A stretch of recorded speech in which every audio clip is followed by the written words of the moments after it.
बिस्मिल्लाहिर्रहमानिर्रहीम। नाज़रीन अस्सलाम वालेकुम। आप देख रहे हैं आतिफ आरिफ ऑफिशियल। नाज़रीन आज हम बात करेंगे क्या नवाज शरीफ शिकस्त को भांप गए हैं और इस पर क्या सूरत हाल बनने जा रही है। क्या इसीलिए वे खामोशी से मुल्क से बाहर चले गए। क्या एक तरफ गिलगित बल्तिस्तान और आज़ाद कश्मीर में सियासी बेचैनी अरूज पर है, दूसरी तरफ इमरान खान से मुलाकातों पर पाबंदी और अदालती अहकामात की खुलम खिलाफ वर्दियाँ नए सवालात जन्म दे रही है। क्या इंतखाबात से पहले सियासी मैदान बराबर नहीं रहने दिया जा रहा। क्या बजट 28वीं तरमीम, गिलगित बल्तिस्तान और इलेक्शन और आज़ाद कश्मीर के इंतखाबात हुकूमती इत्तेहादियों के दरमियान नई कशमकश का सबब बन चुके हैं। आज के प्रोग्राम में इन तमाम सवालात के जवाबात का और पर्दे के पीछे छुपी कहानियों का तफसीली जायज़ा लेंगे। याद रखें कि एक तरफ जो है वो मियाँ साहब जनेवा में मुज़ाकरात के लिए जा चुके हैं और जनेवा में इलाज के लिए जा चुके हैं। मियाँ साहब ने इलेक्शन कैंपेन भी की, सब कुछ किया, लेकिन मियाँ साहब का अचानक जाना इलाज के लिए बताया तो यही जा रहा है, खबरें तो यही आ रही हैं। तो क्या मियाँ साहब अपनी इलेक्शन कैंपेन से मुतमिन नज़र नहीं आ रहे। इससे तो यही लग रहा है कि मामला जो हैं वो इतने सादा नहीं है जितने बताए जा रहे हैं, क्योंकि गिलगित बल्तिस्तान में जो ग्राउंड पर रिपोर्टिंग आ रही है वो बड़ी क्लियर आ रही है। वो ये आ रही है कि गिलगित बल्तिस्तान के 3 हलकों में सबसे पहले तो 24 में से 21 नशिस्तों पर जो है ना वो तरीके इंसाफ की कामयाबी, और 3 नशिस्तें हैं जिस पर कह रहे हैं कि मुकाबला जो है ना वो अपना तरीके इंसाफ का थोड़ा सा कमज़ोर है।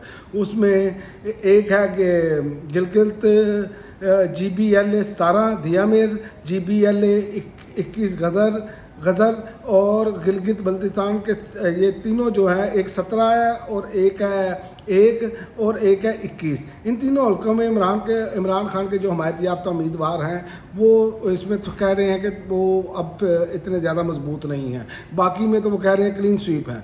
तो ये सूरत हाल जैसी है जो पता चल रहा है। और मियाँ साहब वहाँ पर ग्राउंड पर गए भी, तो चूँकि मियाँ साहब एक घाक सियासतदान हैं, उनको ये तो मालूम है 80 की दहाई से वो सियासत कर रहे हैं कि माहौल क्या बना हुआ है। तो क्या इसलिए वो गए हैं? लग यही रहा है कि मियाँ साहब इसी वजह से गए हैं। और इमरान खान से मुलाकात ना होने देना ये भी एक धांधली के ज़िम्मे में आ रहा है कि शुमाली इलाका जात में इलेक्शन हो रहा है, PTI को इलेक्शन कमीशन तस्लीम नहीं कर रहा, और इमरान खान जो PTI के बानी हैं इनसे मुलाकात नहीं करवाई जा रही। और आज भी यही किया गया है कि उनसे मुलाकात नहीं करवाई जा रही। माबिया ताहर और बाकी लोग गए, लेकिन इन्होंने वहाँ पर मामला नहीं करवाए। तो ये एक बड़ा अफसोसनाक मरला नज़र आ रहा है। और दूसरी जानिब नवाज़ लीग और पीपल्स पार्टी और ये सारे जो फरीक हैं जो मौजूदा निज़ाम के हिस्सेदार हैं, ये फरीकैन जो हैं बजट और 28वीं तरमीम और गिलगित बल्तिस्तान और आज़ाद कश्मीर इंतखाबात में शेयर के मामले पर एक दूसरे को ब्लैकमेल भी कर रहे हैं। ये भी खबरें मौजूद हैं। तो ये सूरत हाल अब हुकूमत के लिए ख़तरा। हुकूमत इस टाइम फंसी पड़ी है। हुकूमत क्या फंसी पड़ी है, ये जो निज़ाम है ना ये इस टाइम फंस गया है, क्योंकि ये निज़ाम इसकी कोई वक़्त नहीं है, इस निज़ाम की कोई वैल्यू नहीं है, क्योंकि ये निज़ाम अवाम के वोटों से नहीं है कायम। तो लिहाजा पिछले जो 4-5 साल से ये निज़ाम इमरान खान की हुकूमत गिराए जाने के बाद बनाया गया, ये एक आर्टिफिशियल निज़ाम है। तो इनको समझ नहीं आ रही कि इन्होंने करना क्या है। और दूसरा मैं आपको बताऊं कि आज इमरान खान से मुलाकात का दिन था। माबिया ताहिर और दीगर रहनुमा आज भी इमरान खान से मुलाकात के लिए गए, लेकिन पुलिस ने जो आर्डर थे उसको वो रद्दी की टोकरी में समझे फेंक दिया। अदालत का आर्डर दिखाया गया, लेकिन पुलिस के सिपाहियों ने अदालती हुक्मनामा एक किस्म का रद्दी की टोकरी में फेंक दिया, जिसकी कोई उन्होंने नहीं दी। और ये बड़ा लम्हा फिक्रिया है जब अदालतों की वक़्त ये रह जाए, एक आम सिपाही जो है या SHO या कोई पुलिस वाला वो इसको हवा में उड़ा दे, तो इसका मतलब है कि अब मुल्क में कोई कानून नहीं है। और इसी तरह नवाज शरीफ ने गिलगित बल्तिस्तान की जो सूरत हाल है उसे देखकर वो मुल्क से चले गए। अब क्या कोई नई बात अब करेंगे, कोई बाहर जाकर कोई अपने मुतालबात मनवाएंगे, ये एक बड़ा सवाल है। और दूसरा, इस टाइम जो अगला हफ्ता है वो हुकूमत के लिए बड़ा टफ होने जा रहा है।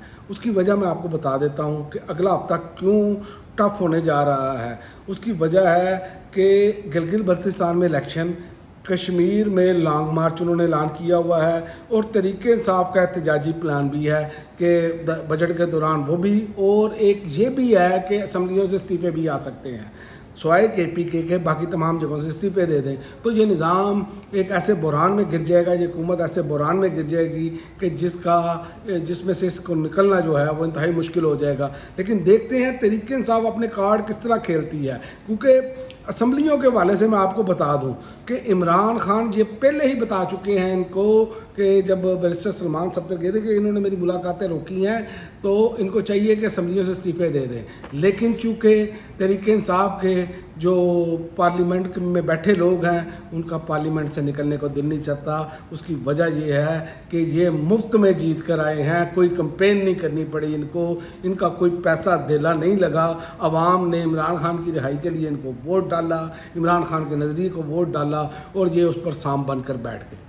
تو اب یہ جو لوگ ہیں PTI کے یہ بھی بے نقاب ہوں گے، یہ میں آپ کو بتا دوں۔ اب بالکل فیصلہ کن مرحلہ آ گیا ہے، اگر PTI کچھ نہیں کرتی، PTI کی جو قیادت ہے بیٹھی وہ کچھ نہیں کرتی، جیسے شیخ وقاص جیسے لوگ ہیں کہ وہ کہہ رہے ہیں جی ہم نے احتجاج نہیں کرنا، ویسے حد ہو گئی ہے۔ ان کی کیا اوقات تھی کہ یہ جیت جاتے، یہ عمران خان کے نام پر جیت کر آئے، یہ ہمیشہ سے لوٹے رہے، لیکن افسوس کے ساتھ کہنا پڑ رہا ہے کہ ان لوگوں کے کمپرومائز ہونے کی وجہ سے آج یہ ساری صورتحال ہے۔ لیکن حکومت کے لیے کوئی اچھی صورتحال مجھے نظر نہیں آ رہی، کم از کم اس ٹائم جو اگلا ویک ہے، اگلا ویک اور 2 ویک جو ہے اس میں حکومت کو میرا خیال ہے کہ بہت ٹف ٹائم ملنے والا ہے، کیونکہ بجٹ کے پاس عوام کی کمر ٹوٹنی ہے۔ وہ پہلے میں آپ کو بتا چکا ہوں، گلگت بلتستان کا الیکشن اگر یہ فارم 47 پہ جاری کرتے ہیں اور وہاں پر بھی احتجاجی تحریک شروع ہوگی، کشمیر میں پہلے لانگ مارچ کا اعلان کر دیا گیا ہے، تو PTI کے لوگ جو ہیں، جو PTI کے عمران خان کے نظریے پر چلنے والے لوگ ہیں تو وہ بھی سڑکوں پر ہی ہوں گے۔ تو یہ ایسے لگ رہا ہے، اور اب غریب عوام جو ہے وہ ویسے تنگ پڑی ہے، جس طرح کی صورتحال انہوں نے بنا دی ہے، کاروبار تباہ، انڈسٹری تباہ، بجلی کے بل بے تحاشا، گیس کے بل بے تحاشا، آپ سارا کچھ اس کو ملا کر دیکھیں۔ اور جب اب بجٹ پر انہوں نے مزید ٹیکسوں کی بھرمار لگانی ہے اور ایک نیا جسے کہہ سکتے ہیں معاشی طوفان آنا ہے، جو غریب کے لیے مشکل طوفان آنا ہے، وہ تھمنا نہیں ہے، تو غریب کے پاس بھی چارہ کوئی نہیں رہ جائے گا۔ تو لہذا حکومت کے پاس اب اگلا جو ٹائم ہے نا وہ انتہائی مشکل نظر آ رہا ہے، کیونکہ ان کے پاس معاشی پلان کوئی نہیں ہے۔ اگر ہوتا تو 4 سال سے یہ سارا نظام جو ہے وہ کر رہا ہے، اگر یہ کر سکتے ہوتے تو یہ کر لیتے، لہذا ان کی نہ یہ ترجیحات ہیں اور نہ ہی یہ کر سکتے ہیں۔ اب تک کے لیے ناظرین اتنا ہی، اگلی ویڈیو تک اجازت دیں، اللہ حافظ۔